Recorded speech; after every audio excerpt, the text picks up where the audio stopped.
पंचायत भवन के अंदर हुई, सारी मीडिया ने उस गुंडागर्दी को कवरेज किया और पूरी करनाल की जनता को उस गुंडागर्दी के बारे में अपने चैनल्स के माध्यम से जो दिखाने का कार्य किया है, मैं आपको दिल की गहराइयों से सैल्यूट भी करता हूं और आपका बहुत बहुत धन्यवाद भी करता हूं। आप लोगों ने जिस प्रकार से सच्चाई को करनाल की आम जनता के सामने दिखाने का साहस किया है, उसके लिए मैं आपको बहुत बहुत आभार व्यक्त करता हूं।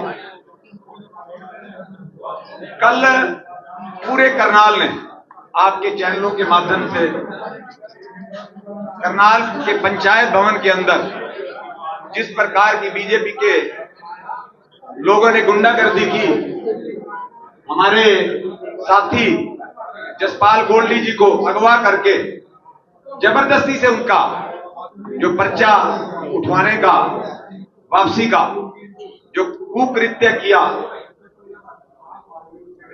वो आज पूरी तरह से करनाल की जनता को पता लग चुका है कि करनाल के अंदर जो सरकार है किस प्रकार से तानाशाही रवैया अपना रही है। देखिए, हमारे भाई हैं जगमोहन जी, इस पार्टी के विधायक बने हैं। जिस तरह से वो काम कर रहे हैं, दिखावा तो ऐसे कर रहे हैं कि बहुत ईमानदार आदमी है, क्योंकि भ्रष्टाचार को मिटाने की बात करते हैं ना। मैं तो आपके माध्यम से उनको भी आगाह कर देना चाहता हूं, उनको भी प्रार्थना करता हूं, ये जो भ्रष्टाचारी लोग हैं, जिस तरह से मेयर पति ने भ्रष्टाचार किया है, भाई इसकी लूट के जो इसने लूट की है ना शहर करनाल के अंदर, इसका जिम्मेवारी अपने सर पे ना लें, क्योंकि मुख्य हमारे जो विधायक है ना, वो कहते हैं कि मैं भ्रष्टाचार पे चोट करने का काम कर रहा हूं, और वो एक ऐसी महिला का साथ दे रहे हैं जिन्होंने करनाल को दोनों हाथों से लूटा है। मैं तो आपके माध्यम से सार्वजनिक मंच पर उनको ये चैलेंज करता हूं कि अगर जगमोहन जी को ये लगता है कि वो एक ईमानदार लेडी है, उनके पति ईमानदार हैं, उन्होंने करनाल में भ्रष्टाचार नहीं किया है, तो गीता पे हाथ रख के सौगंध खा दें। मैं ये गारंटी से कहता हूं कि वो सौगंध नहीं खा पाएंगे।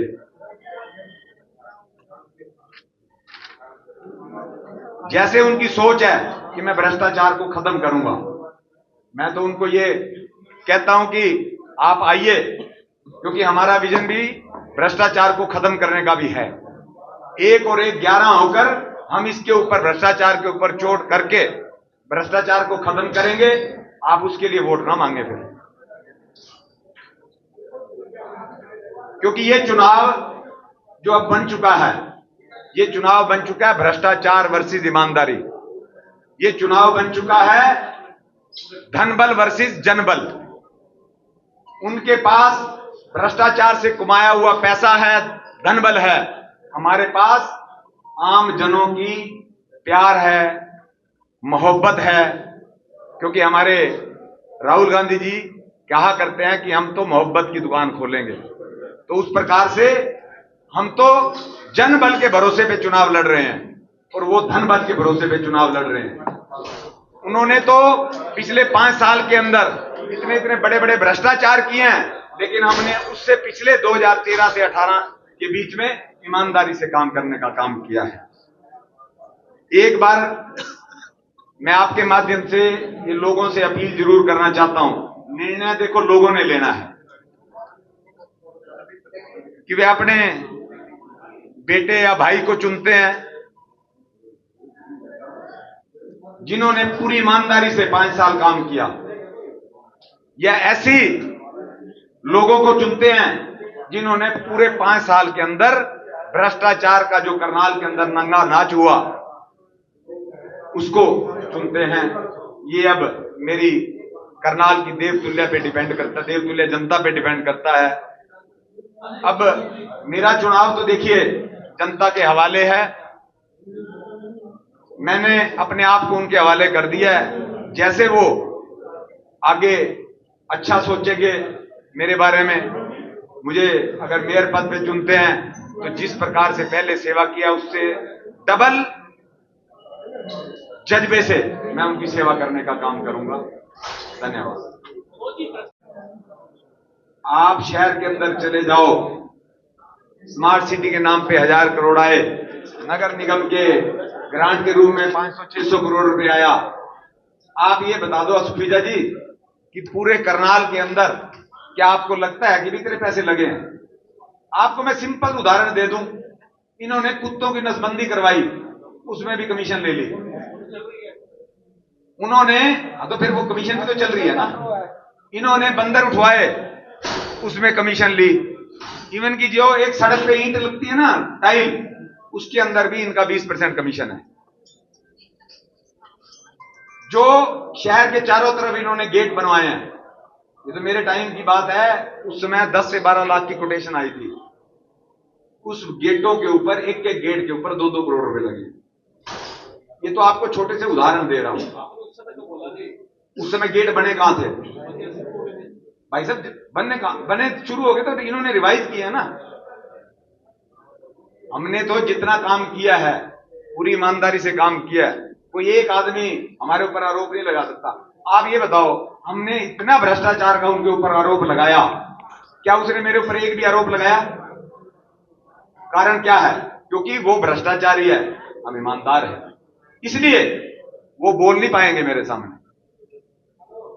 एक सवाल है कि आप कह रहे हो जसपाल गोल्डी वाला मैटर है, जसपाल गोल्डी की गाड़ी में मोदी के लोग थे, जसपाल गोल्डी लेके गया था, और ये बात क्यों नहीं क्लियर कर रहे थे वो क्यों लेके गया था? इसके बारे में सारा विस्तार से जो कल का वाकया हुआ, मैंने कल भी मीडिया के सामने आके उस बात की सारी पुष्टि करी है। जसपाल गोल्डी जी के पास कृष्ण गर्ग और वहां की कॉलोनी के कुछ लोग उनके घर पहुंचे, उनसे बात करनी चाहिए और उन्हें यह कहा गया कि हम दोनों आपस में भाईचारे के तहत एक व्यक्ति का नामांकन वापस करा लेंगे। और जब यह बात मुझे पता लगी, मेरी जसपाल जी से बात हुई, जसपाल जी कह रहे थे कि मैं पंचायत भवन आ रहा हूं। मैंने कहा मैं भी पंचायत भवन आता हूं, वहीं बैठ के बात करेंगे। जसपाल जी वहां पहुंचे तो बीजेपी के 40 से 50 लोग वहां मौजूद थे। जब हम वहां पहुंचे तो मैंने उनसे कहा कि ये हमारे प्रत्याशी हैं, कोई भी फैसला लेने से पहले मैं एक बार इनसे बात करना चाहता हूं और ये मेरा लोकतांत्रिक अधिकार भी है। जब मैंने उनसे बात करनी चाहिए तो जबरदस्ती उनको खींचातानी करी गई, जिस खींचातानी में उनकी शर्ट तक फाड़ दी। जब मैंने बार बार अनुरोध किया तो मैं साइड में ले गया उनको और मैंने वहां उनसे बात करी तो उन्होंने कहा कि नहीं, मैं चुनाव लड़ूंगा। मेरे ऊपर मानसिक दबाव बनाया जा रहा था, मेरे घर पर बिरादरी का दबाव बनाया गया, कॉलोनी का दबाव बनाया गया, लेकिन मैं इस फैसले पर अडिग हूं कि मैं चुनाव लड़ूंगा। और उन्होंने बाकायदा 50 आदमियों के बीच में यह बात कही कि मैं चुनाव लड़ना चाहता हूं। बावजूद उसके उनके साथ फिर खींचातानी करी गई, धक्का मुक्की करी गई।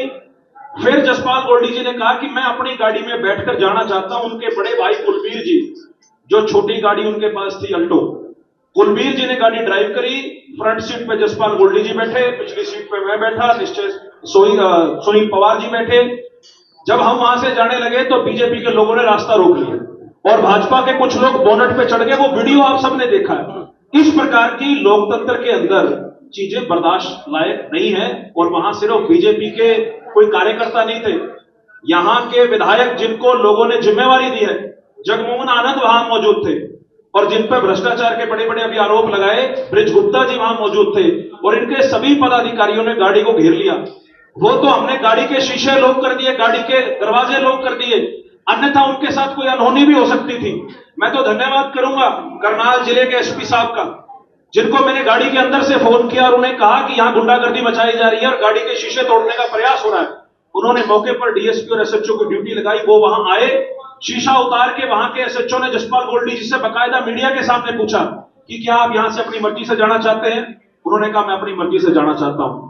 उन्होंने कहा आप पे कोई दबाव तो नहीं है? उन्होंने कहा कोई दबाव नहीं है, इनका रास्ता हटवाओ और मुझे जाने दिया जाए। इस प्रकार की गुंडागर्दी अगर यहां करनाल के अंदर होगी, करनाल एक शांति प्रिय हमारा शहर है, आज से पहले इस प्रकार की गुंडागर्दी कभी नहीं हुई। अब ये लोग इतने अहम में है कि तीसरी बार इनकी सरकार बन गई तो इनका जो अहम है वो सर चढ़कर बोल रहा है। लेकिन आदमी जब ऊंचाई पर जाता है तो उसे झुक के बात करनी चाहिए, ना कि सफेदे की तरह तान के बात करनी चाहिए। तो मेरा उस कल के वाक्य को लेकर यह है कि जसपाल गोल्डी जी अपनी मर्जी से वहां से गए और वो अब मजबूती से चुनाव लड़ रहे हैं। आपके पास जसपाल गोल्डी जी की जाते हुए की वीडियो फुटेज है। जब वो आए थे तो वो वहां पैदल आए थे, जब मेरे सामने पंचायत भवन में वो एंटर हुए, उसकी शायद फुटेज आप किसी के पास ना हो, मेरे पास भी नहीं है, लेकिन वो पैदल आए थे, तब मैंने उनसे साइड में ले जाके बात करना चाहिए। और आज की जो यहां बैठक बुलाई गई है, जिसके लिए आज की अपने भाई के साथ आए थे, पंकज गाबा जी भी वहां मौजूद थे, इन्हें सारी बात का पता है, अपने भाई के साथ आए थे। आज की यहां कांग्रेस के सभी हमारे सम्मानित कार्यकर्ताओं की बैठक बुलाई गई थी, जिसमें सभी करनाल जिले के सम्मानित हमारे नेतागण मौजूद थे, क्योंकि कल का विड्रॉल का दिन था और विड्रॉल के बाद सभी कैंडिडेट्स फाइनल हो चुके हैं। आज पूरे करनाल जिले के जो निगम का हमारा एरिया आता है उसके कार्यकर्ताओं की बैठक बुलाकर आज यहां सबकी ड्यूटियां लगाई गई है। हमारे सभी 15 के 15 प्रत्याशियों का यहां पर उनके साथ तालमेल कराया गया है और आज सभी कार्यकर्ताओं ने यह आह्वान किया कि सभी मजबूती से इस चुनाव को लड़ेंगे और हर वार्ड के अंदर जो हमारे पुराने कांग्रेस के कार्यकर्ता थे वो सभी आज इस मीटिंग में मौजूद थे। सबने ये फैसला लिया कि बड़ी मजबूती से इस चुनाव को लड़ेंगे और सभी एमसी प्रत्याशियों का और हमारे मेयर प्रत्याशी मनोज वधवा जी का भरपूर सहयोग करेंगे। आज से कराया 18 नंबर वार्ड से सुनहरा जी का, वो अभी मीटिंग में मौजूद थे, उनकी जगह हमने वहां पर बिट्टू जो निर्दलीय प्रत्याशी उनको हमने समर्थन कराया है। बाकी के बाकी सभी प्रत्याशी एज इट इज मैदान में है और सारों के सारों की आज यहां मीटिंग हुई है। जो लोग भाजपा में गए हैं, पुराना अदर्स लोग गए हैं, उससे क्या कांग्रेस को क्या फर्क पड़ा? कोई फर्क नहीं पड़ा। उनके जाने से कांग्रेस में कोई फर्क नहीं पड़ा, उल्टा कांग्रेस के अंदर एक नई ऊर्जा आई है। लोगों ने ये बात कही है, कांग्रेस के कार्यकर्ताओं ने ये बात कही है कि अच्छा हुआ जो दीमक की तरह पार्टी को खाने का काम कर रहे थे वो छोड़ के चले गए। जिनके अंदर अणक है, जिनके अंदर अणक है, जिनके अंदर रीढ़ की हड्डी है, वो पार्टी के साथ खड़े हैं। जो बिकाऊ माल है वो चला गया, जो टिकाऊ माल है वो पार्टी के साथ टिका हुआ है। जगमोहन आनंद का कहना है कि आप शहर का माहौल खराब कर, ऐसा है, मैंने चुनाव मनोहर लाल खट्टर जी के सामने भी लड़ा और अब भी मनोज वधवा जी के चुनाव में अपनी पूरी सक्रियता से भागीदारी निभा रहे हैं। जगमोहन आनंद जी जिस बात का जिक्र करके ये स्टेटमेंट दे रहे हैं, ये बात आपके चैनल के ऊपर वीडियो चलती में कमेंट्स में आप चेक कीजिए, लोगों के क्या कमेंट्स आ रहे हैं। हमारा प्रत्याशी, कांग्रेस का प्रत्याशी हमसे बात करके वहां से जाना चाह रहा है और भाजपा के लोग हमारी गाड़ी के बोनट पे चढ़कर गाड़ी का रास्ता रोक रहे हैं, तो फैसला तो करनाल की जनता करेगी कि माहौल कौन खराब कर रहा है।